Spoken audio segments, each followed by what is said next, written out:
What's up guys, C2113 here, and today we're going to be unboxing the Samsung Galaxy Note 9.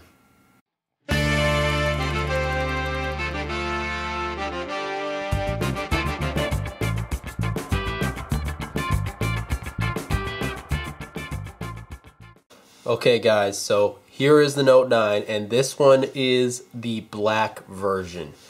Now if you're wondering why I am getting yet another $1,000 plus smartphone, because I, as you guys know, have the CAT S61, which is a $1,000 rugged smartphone.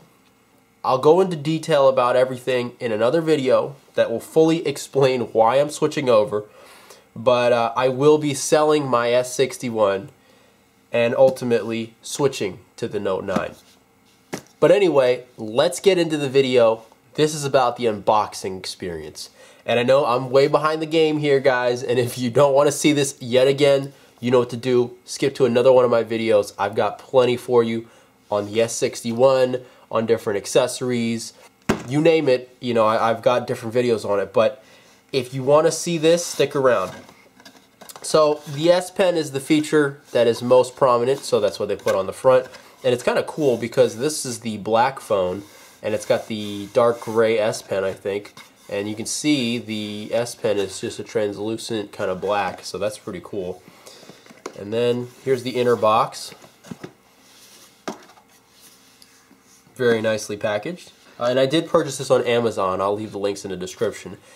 Honestly, when I was overseas in Hong Kong and when I made this trip over to mainland China, there were some really good deals on legit Note 9s. The problem, of course, being that those were Korean, Chinese, or Hong Kong versions of the phone, and although they would have no problem working in the US, and I could even benefit from the dual SIM functionality when I travel to China or Hong Kong, the problem is, of course, that I wouldn't have a US warranty. And although I know that Samsung's quality control is pretty good these days, and that I don't see having nearly as many issues as my S61, having no warranty still really scares me, so I'd rather not take that risk. So I ended up paying more on Amazon. But anyway, let's get into this box. We've got our standard packet right here. Got our SIM ejector tool. And I think that's all that's on this side. And then, of course, we can open right here for all our documentation and all that stuff. So we've got a quick reference guide. We've got a terms and conditions, health and safety information. You don't need to see this. I don't know anybody that actually reads this stuff, but the SIM ejection tool might be useful. Oh boy. And there is the phone, folks. It's kind of weird. It almost looks like there's a smudge from the factory there. But, I mean, that is something to hold in the hand, I'll tell you. And although I certainly don't mind the S61's form factor, I really don't. I know a lot of people are like, man, that's so heavy, it's so thick. I don't know how you survive with the carrying around that brick all day. Okay, first of all, I don't know who would be talking like that, asking me that question. But also, to me, it really doesn't bother me. I mean, it's a thick phone, but I kind of like that. It's something to grab onto, you know. It's heavy, but it feels solid, you know. But there's something to be said about thin yet still industrial design that the Note 9 really embodies here. And, you know, obviously both are using aluminum, but I hope that shows you the difference between a rugged phone and a flagship there. But I'll tell you what I'm going to do. Here's the phone. We're going to take a look at what else is in the box here before we move on to the next step. So we've got our, what is this? Okay, that's a USB-C to USB-A adapter. Very nice that they included that in the box. I already have one of these, but it's nice that they have a little compact one there. We have our quick charger. This is capable of up to either 9 volt 1.67 amp output or 5 volt 2 amp output. And it is Samsung's adaptive fast charging. Now, I've seen some people talk about how the Galaxy Note 9 doesn't have quick charge 3.0 and it's still on quick charge 2.0, but I think it's more than just that, because actually Samsung's adaptive fast charging tech goes beyond just the quick charge protocols. Now, it could be wrong, and if I am, let me know in the comments, but I think that's what allows it to go slightly above quick charge 2.0 speeds, but maybe not exactly reach 3.0 speeds. The last thing in here, and man, you know, coming from in the past when I would buy flagship phones, I only had iPhones. There are so many accessories in here. This is crazy. I actually don't know what this is. This is replacement. Oh, okay. These are replacement tips for the S Pen and the tip removal tool. Apple, are you listening? Your Apple Pencil should come with this. I know you don't need the removal tool because they just unscrew, but extra tips. You used to do that.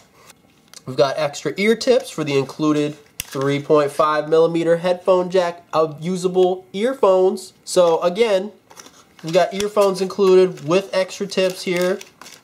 And of course we got our USB-C charging cable, which I might add is very slender. I mean, we take a quick look at this head right here.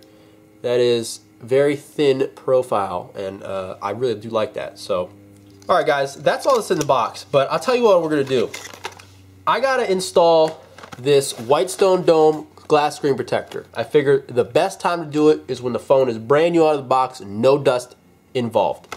So I'm going to do that and then set up the phone, get it basically set up. It's probably still going to take a while to get all my data downloaded and all that, but just so that I can get to the home screen and show you the home screen layout and everything. So I'm going to do that and I'll come right back. Okay guys, so as you might be able to see here, it's pretty messy, and that's because I did manage to get the Whitestone Dome screen protector perfectly installed here. I went for extra rest and cure time just to make sure we didn't get any peeling, any bubbling at the edges here.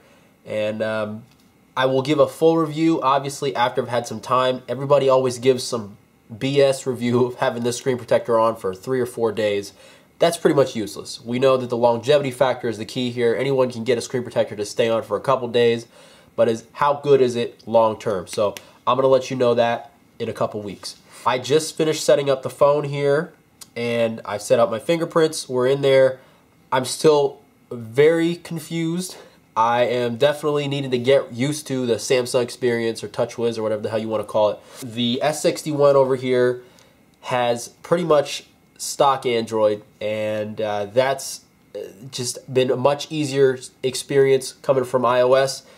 But going from stock Android to this, having never used a skinned Android phone before, is quite intimidating. That being said, there are so many features that I am excited to figure out. So once I get accustomed to this and I'm able to use all the features, I'm sure I'll love it. But right now, I'm really struggling. The nice thing, of course, is that this phone has 512 gigs. This is a 512 gig version. And of course, that finally means no more anxiety about how much stuff I got to put on my card. The number of times I had to transfer pictures and videos from the internal storage of the S61 onto the SD card is more than I can count. So just being able to have that high-speed storage to store all my photos and pictures and everything and videos is going to be great. In addition, that extra RAM, I'm sure, is going to help keep this device running fast for several years. Now, in conclusion, there's not really much else in the box. We've already been over that. So I don't want to bore you guys. This is just an unboxing. But I will say, like I said, in a future video, I'll do a full explanation as to why I'm making such a radical jump from the S61 to another $1,000 smartphone, the Note 9. And I promise you, that's a video that you won't want to miss. But until then, I'm really going to have to play with this thing. I'm really going to have to give this time, this Whitestone Dome screen protector, to see if the longevity factor is there. I will say, for the entire procedure, I was very careful with the installation, gloves and all. So we'll see how well this thing lasts.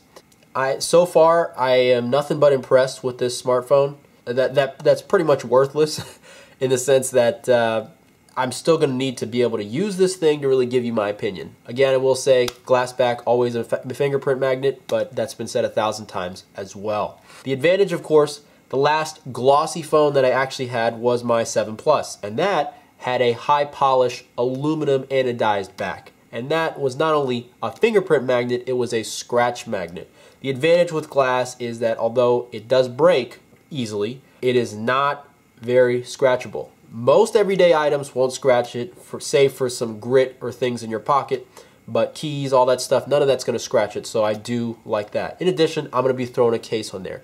So if you guys want to see more Note 9 content with cases, screen protectors, a review on the Whitestone Dome, definitely stay tuned. I'm going to be bringing you more of that content.